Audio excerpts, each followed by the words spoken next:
আচ্ছা, এই শীতের সকালে যদি একদম ধাবার স্টাইলে গোবির পরোটা বাড়িতে খুব সহজেই তৈরি করা যায় তাহলে কিন্তু সকালটা বেশ জমে যাবে। Hello my beautiful families, welcome to my channel Roy's cooking diaries. আশা করছি তোমরা সবাই খুব ভালো আছো।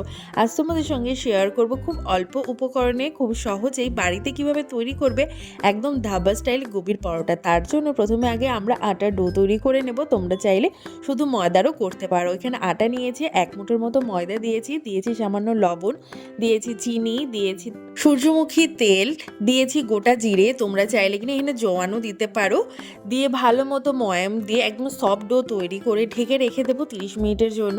তো অন্যদিকে এবার আমরা ফুলকপিটা ভালো মতো ধুয়ে নিয়ে একটা চপারের মধ্যে দিয়ে একদম মিহি করে কুড়িয়ে নেব। তোমরা চাইলে কিন্তু ঝুরি করে কেটেও নিতে পারো।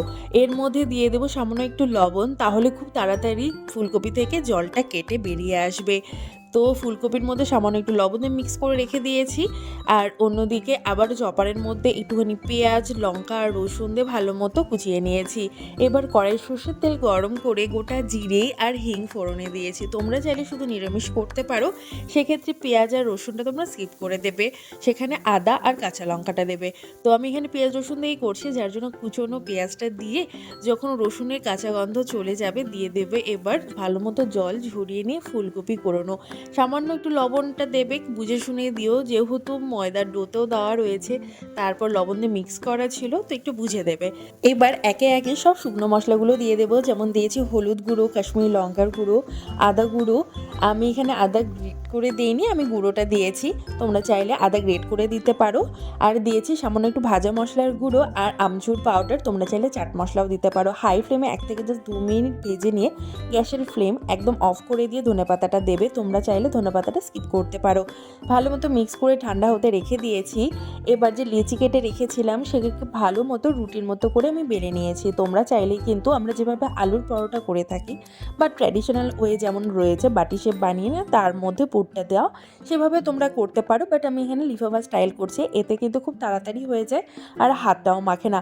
তো ফোল্ড কীভাবে আমি করেছি তোমরা আই থিঙ্ক দেখে বুঝতেই পারছো।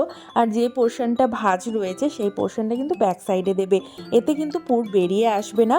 আর শুকনো আটা দিয়ে আস্তে আস্তে কিন্তু বেলে নেবে। আমি এখানে ফাস্ট ফরওয়ার্ড করেছি, তোমরা কিন্তু খুব আলতো হাতে আস্তে আস্তে বেলবে, তাহলে কিন্তু পুরটা চারিপাশে ছড়িয়ে যাবে। এবার গ্যাসের ফ্লেমটা মিডিয়াম টু লো রেখে অল্প অল্প তেল দিয়ে ভালো মতো এপিট ওপিট করে ভেজে তুলে নেবে। খুব বেশি সময় লাগবে না, যেহেতু পুরটা কিন্তু আগে থেকেই ভাজা রয়েছে।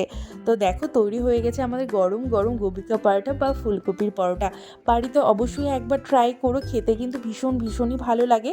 তোমরা চাইলে বাচ্চাদের টিফিনে বা বড়দের লাঞ্চে দিতে পারো, বা বাড়িতে কোনো গেস্ট এলে ফুলকপির অন্য রেসিপির থেকে এইটা একবার হলেও ট্রাই করে দেখতে পারো। আর তোমাদের কার কার পছন্দ এমন গোবির পরোটা বা ফুলকপির পরোটা অবশ্যই আমাকে কমেন্টসে জানিও। আর তার সাথে আমি সার্ভ করেছিলাম দইয়ের রায়তা আর মিক্স আচার। রেসিপি ভালো লাগলে অবশ্যই like, comment, share and subscribe করো। দেখা হচ্ছে অন্য ভিডিওতে। বাই।